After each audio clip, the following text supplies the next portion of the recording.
Everyone, welcome to my YouTube channel. तो दसवंत चलते हैं क्वेश्चन की तरफ। घटना चक्र इंपॉर्टेंट क्वेश्चन जितने भी हैं वो सारे क्वेश्चन लेके आई हूँ मैं। तो वैसे भी घटना चक्र अब 2-4 वीडियो के बाद ख़त्म ही होने वाली है। उसके बाद मैं सोच रही हूँ ना बिहार स्पेशल में मैं स्टार्ट करूँगी ना। मेरे पास एक है वो इम्तियाज़ अहमद का बुक एंड क्राउन का भी है और वो एडुटेरिया वाला भी था। हम सोच रहे तीनों करवाएं, लेकिन एक प्रॉब्लम है, एडुटेरिया का तो बिल्कुल क्लीन, नीट एंड क्लीन मिलेगा, लेकिन ये क्राउन एंड वो इम्तियाज़ अहमद का जो भी MCQ वाला मेरे पास बुक है तो वो थोड़ा सा ना पेन चले हुए मिलेंगे। एक्चुअली मैं खुद भी पढ़ी थी। तो अगर आप लोग कंफर्टेबल हैं ऐसे वीडियो के लिए तो मैं बिल्कुल लेके आऊँगी। आप लोग कमेंट ज़रूर कीजिएगा, ठीक है। आप लोग को अगर पढ़ने बहुत आदमी जैसे नीट एंड क्लीन जैसे देखता है, अगर आपको सिर्फ पढ़ने से मतलब है तो क्वेश्चन तो सारे दिखेंगे ही, लेकिन थोड़ा थोड़ा पेन चला हुआ है, ठीक है। तो वो सारा क्लीन नहीं है, लेकिन मैं सोच रही हूँ उस पर वो भी सारे जितने हैं वीडियो मैं अपलोड करूँगी और वो बुक का भी। तो अभी तत्काल के लिए ये घटना चक्र ख़त्म हो जाए, क्योंकि ये तो महासमुद्र बन चुका है, ख़त्म ही नहीं हो रहा है। कितना दिन से एक ही वीडियो आ रहा है, मुझे खुद भी अच्छा नहीं लग रहा है। अब हम बिहार स्पेशल लाएंगे और बिहार स्पेशल के बाद एक मेरे पास है वो भी बुक MCQ का, जो कि अच्छा बुक है, क्राउन का है, क्राउन का ही तो शायद है। उसमें बहुत सारे NCERT की बुक है। एक है मेरे पास 6 to 12 तक का MCQ NCERT, बहुत सारे हैं। मैं सारे कल लेकर आऊँगी। तो अगर आप लोग चाहते हैं तो चैनल को सब्सक्राइब जरूर कर दीजिएगा, ठीक है। दसवंत और वर्षावन प्रसिद्ध चित्रकार मुगल सम्राट के राज दरबारी थे। तो इसका राइट आंसर क्या होगा? इसका राइट आंसर हो जाएगा option A, Akbar. Oh sorry, ये हो जाएगा अकबर। नेक्स्ट है दसवंत और वर्षावन। अकबर कालीन चित्रकार थे। दसवंत जो एक कहार का बेटा था के काम से अकबर इतना प्रभावित हुआ था कि उसने इसे अपने समय के अग्रणी चित्रकार बनने में सहयोग दिया, किंतु बाद में यह महान चित्रकार मानसिक रूप से विक्षिप्त हो गया और 1584 ईस्वी में इसने आत्महत्या कर ली। अकबर कालीन चित्रकारों के नाम अबुल फजल ने अपनी पुस्तक आईने अकबरी में गिनाए हैं। दसवंत, वर्षावन, केशव लाल, मुकुंद, मिस्किन, फारूक, जगन, महेश, खेमकरन, तारा, शांबल और हरिवंश एवं रॉय आदि। नेक्स्ट क्वेश्चन है, यूरोपीय चित्रकारी का प्रवेश किसके दरबार में हुआ? तो वो हो जाएगा अकबर के दरबार में। अकबर के दरबार में यूरोपीय चित्रकला का प्रवेश पुर्तगालियों के माध्यम से हुआ था, जिनसे मुगल चित्रकारों ने 2 विशेषताएं ग्रहण की थी। एक व्यक्तिगत विशेष का चित्रण और दृश्य में आगे दिखने वाली वस्तुओं को छोटे आकार में बनाना। चित्रकला का विकास हुमायूं के शासनकाल में प्रारंभ हुआ। अकबर के शासनकाल में यूरोपीय चित्रकला का प्रभाव मुगल चित्रकला शैली पर पड़ा। अकबर के दरबार में मिस्किन एक यूरोपीय शैली का चित्रकार था। अकबर के समय दसवंत अग्रणी चित्रकार था। जहांगीर के शासनकाल को मुगल चित्रकला का स्वर्ण युग कहा जाता है। निम्न में कौन जहांगीर चित्रकार थे? नीचे दिए गए कुछ से सही उत्तर चुनिए। अब्दुल सम्मद, अब्दुल हसन, अकारिजा, मीर सैयद अली। इसका राइट आंसर 2 और 3 होगा।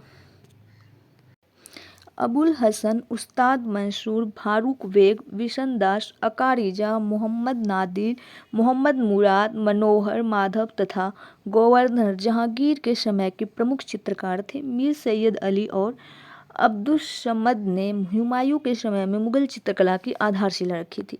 मुगल चित्रकला ने किसके शासनकाल में उन्नति की? वो हो जाएगा जहांगीर। नेक्स्ट है, मुगल चित्रकला जहांगीर के काल में अपने शिखर पर पहुंच गई थी। जहांगीर चित्रकला का बड़ा कुशल पारखी था। मुगल शैली में मनुष्यों का चित्र बनाते समय एक ही चित्र में विभिन्न चित्रकारों द्वारा मुख, शरीर तथा पैरों को चित्रित करने का रिवाज था। जहांगीर का दावा था कि वह किसी भी चित्र में विभिन्न चित्रकारों के अलग अलग योगदान को पहचान सकता था।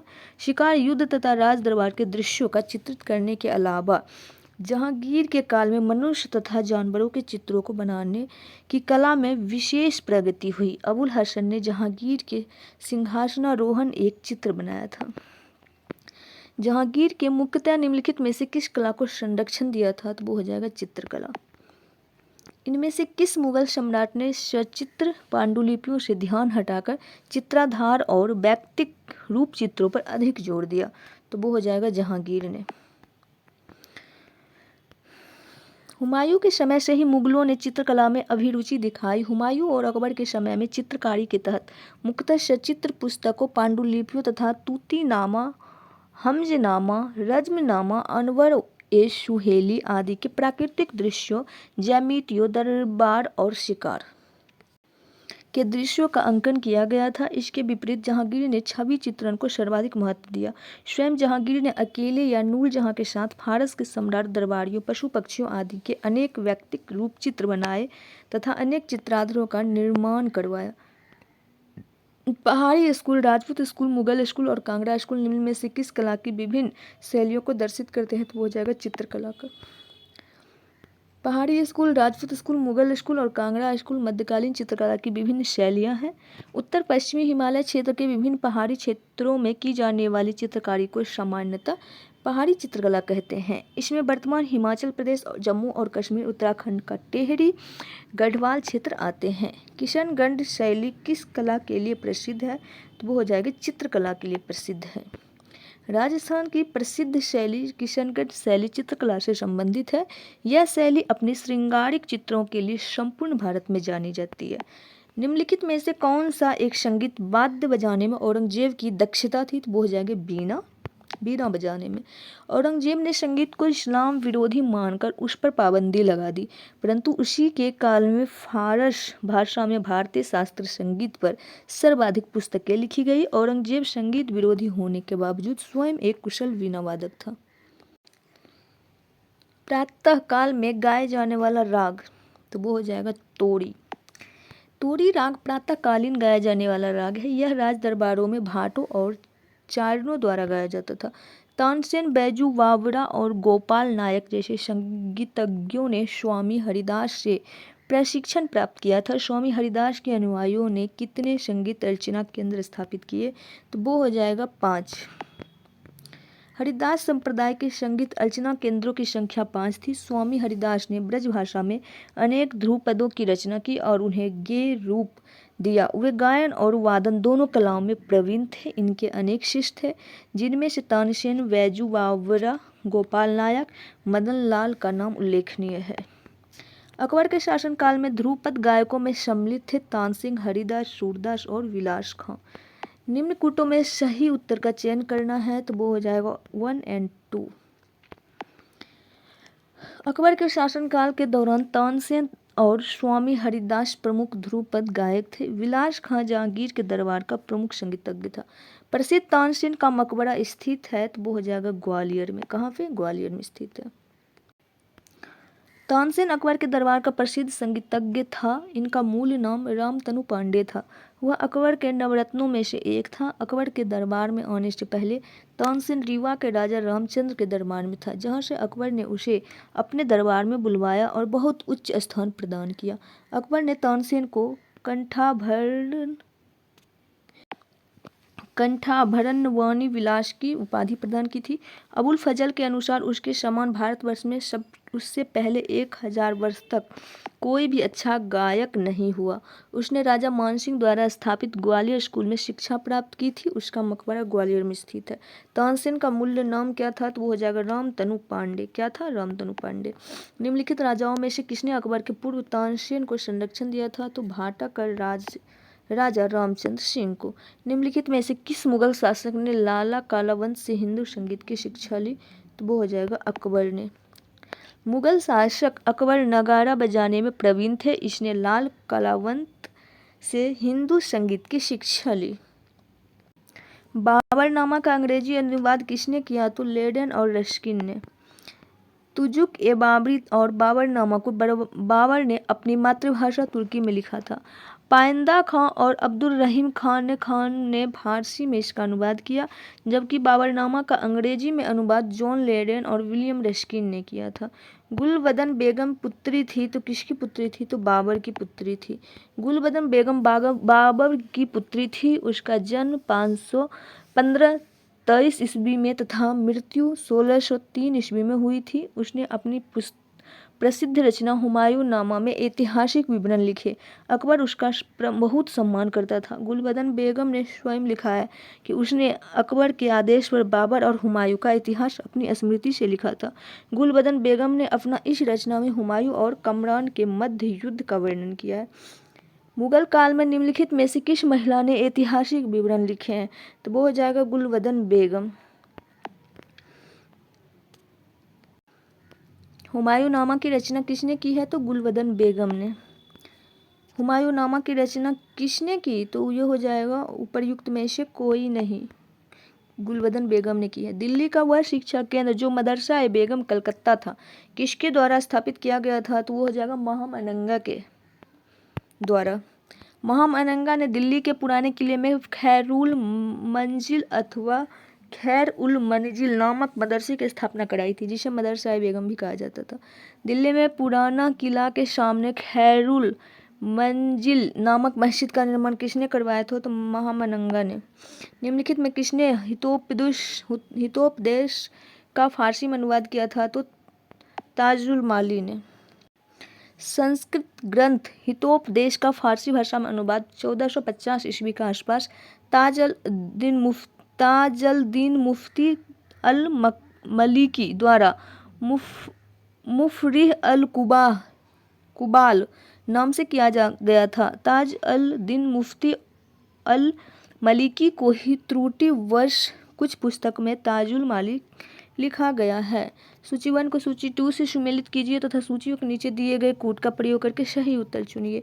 हसन निजामी, ख्वांदमीर, मोहम्मद काजिन और भीम से। इसका राइट आंसर ऑप्शन ही होगा।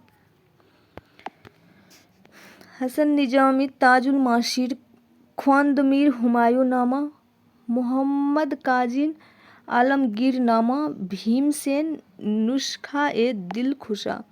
सुमेलित करें पुस्तकों के नाम को उनके लेखकों से और निम्न में से सही उत्तर का चयन करें। इसका कूट में राइट आंसर देखा जाए तो डी होगा, बाकी एक्सप्लेनेशन देख। इसका हो जाएगा आलमगीर नामा मिर्जा मोहम्मद काजिम, तबकात अकबरी निजामुद्दीन अहमद, चहार चमन चंद्रभान ब्रहान, इकबाल नामा जहांगीर मुहम्मद खान। तबकात ए अकबरी किसने लिखी है? निजामुद्दीन अहमद ने। ख्वाजा निजामुद्दीन अहमद ने तबकात ए अकबरी की रचना की, जिसे तारीख निजामी भी कहते हैं। निम्न मुसलमान विद्वानों में से हिंदी साहित्य के लिए किसका सबसे महत्वपूर्ण योगदान है? तो वो हो जाएगा अब्दुल रहीम खान खाना का। अकबर के सफल प्रशासन, सहिष्णु नीति एवं संतुलित मनोवृत्ति तथा तत्कालीन अनुकूल वातावरण ने हिंदी को पनपने का ऐसा सुअवसर प्रदान किया कि अकबर का काल हिंदी काव्य का स्वर्ण काल कहलाने लगा। इस युग में हिंदी केवल हिंदुओं को ही धरोहर नहीं थी, अपितु इस पर मुसलमानों का भी सम्यक अधिकार था। फारसी, अरबी, तुर्की, संस्कृत, हिंदी और राजस्थानी के मर्मज्ञ अब्दुल रहीम खान खाना इन सब में मुखर स्थान रखते हैं। हिंदी काव्य का कोई भी इतिहास खान खाना के सम्मान के उल्लेख के बिना अधूरा है। भारत के इतिहास के संदर्भ में अब्दुल हमीद लाहौरी कौन थे? तो वो हो जाएगा शाहजहां के शासन का एक राजकीय इतिहासकार। अब्दुल हमीद लाहौरी शाहजहां के शासनकाल का एक राजकीय इतिहासकार था। उसने अपनी पुस्तक पादशाह नामा में शाहजहां कालीन इतिहास का वर्णन किया है। शाहजहां के दरबार में वह यात्री के रूप में आए थे। शाहजहां नामा के लेखक कौन हैं? तो वो हो जाएगा इनायत खां। कौन? इनायत खां। निम्नलिखित युग्मों में कौन सा एक सुमेलित है? इसका हो जाएगा बाबर, तुजुक ए बाबरी। सही सुमेलित की तुजुक ए बाबरी बाबर की प्रसिद्ध कृति है जो तुर्की भाषा एवं मुबय्यन शैली में लिखी गई है। हुमायूं नामा गुलबदन बेगम ने और तारीख फिरोजशाही अब्बास खान सरवानी ने लिखा है, जबकि तबकाते अकबरी की रचना निजामुद्दीन अहमद ने की है। निम्नलिखित में कौन से सही सुमेलित नहीं है? तो हो जाएगा तुगलकनामा इब्न बतूता।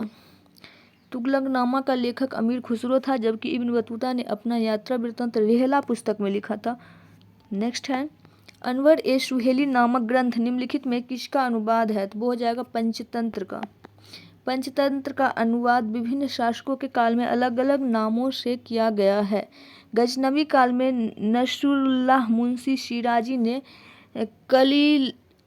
कलीलावा दिमनाह बेहराम शाही के नाम से, सुल्तान हुसैन मिर्जा के काल में मुल्ला वाइज हुसैन काशफी ने अनवर ए सुहेली के नाम से एवं अकबर के काल में अबुल फजल ने आयर ए दानिश के नाम से किया था। नेक्स्ट है अबुल फजल द्वारा अकबरनामा पूरा किया गया था तो 7 वर्षों में।